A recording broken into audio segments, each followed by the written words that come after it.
just sit down. What's the problem?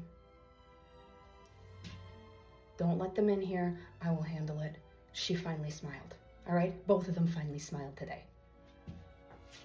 I'm not letting this slide, Dom. Nope. Hello, Mario.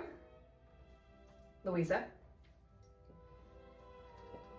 I don't have to tell you that we were luckily informed of your arrival at the airport by one of the members of my security staff. Vivian Swain is very detailed about sending his men out, which is lucky for you because I don't need to tell you that since what happened in November, Ragnell has added extra security measures. The Irish, we are certainly experts on security and prevention of foreign invaders. No, Alex, you don't have to take their bags up. We're gonna have a conversation first. And I would hate for any additional noise to interrupt the happy couple while they're having their rehearsal dinner. Thank you, Alex.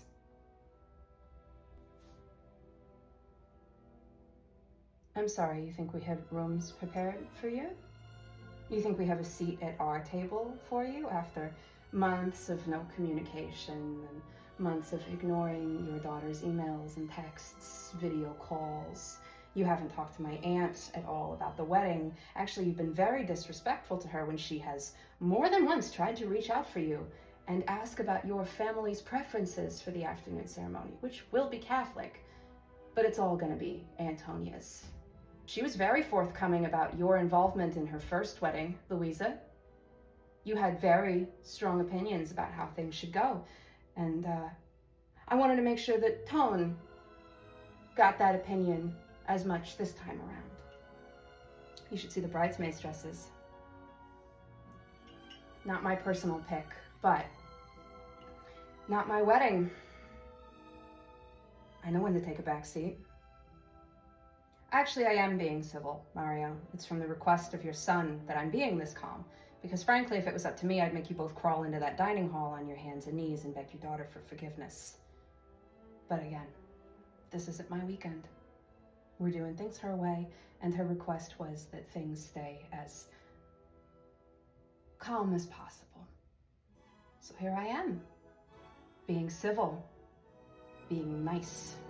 Oh, I understand you don't agree morally with all of this, Louisa, but let's face it, when have morals ever clouded the judgment of a business transaction, which is what this is? It's what it always has been. It's what Dom and Mai's marriage was. It's what your own marriage was. You think that you would have been allowed by your family to marry into the Maraschinos if they hadn't been so hot in the 70s? You think there wasn't a contingency plan? That there have always been contingency plans in families like ours? I'm sure that when I wore some of the O'Riordan gold for my wedding, that was not a statement of wealth, which you've never been interested in, or tradition or cachet or value.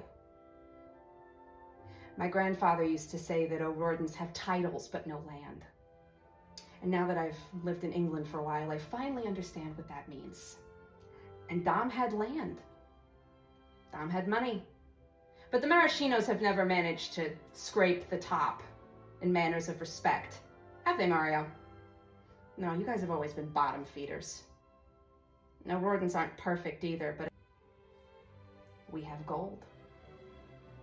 We have titles. We have respect. We have been in the game since 1850.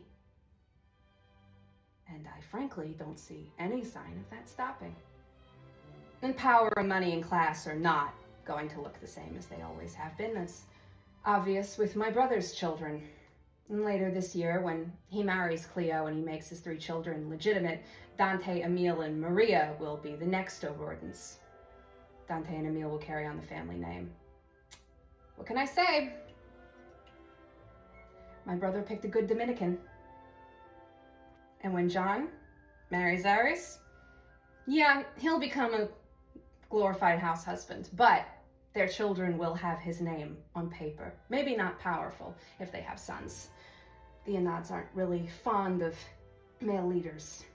Tends not to go well for them, and plus the women are so capable. You married your daughter to a monster the first time. I'm not going to let that happen the second time.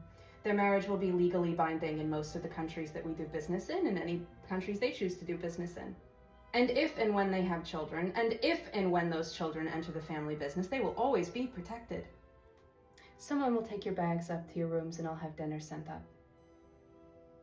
No, Louisa, you cannot go in. You cannot barge in anymore. You cannot boss your children around, and you cannot interrupt your daughter's happiness.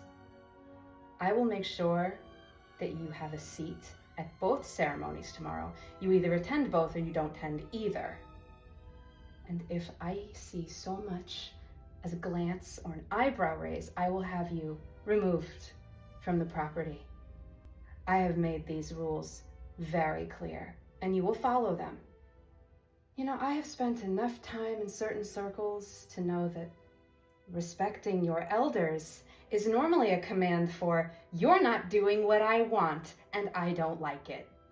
Well, if that's the language we're using, I highly recommend that you respect the head of the O'Rourke and Doherty clan, because that's whose house you're standing in. You play poker, Mario. House always wins. I've prepared a very nice room for the two of you. And tomorrow, hair and makeup starts at 8. I highly suggest, Louisa, that you get up before that and say hello to your daughter and how happy you are that it's finally happened for her, and how sorry you've been, and how difficult you've made things for her, and you are never going to do that again. Oh, your future in-laws know all about you as well. Perhaps a handshake might be in order. Make sure you wash your hands first, Mario. We all know what those hands are capable of.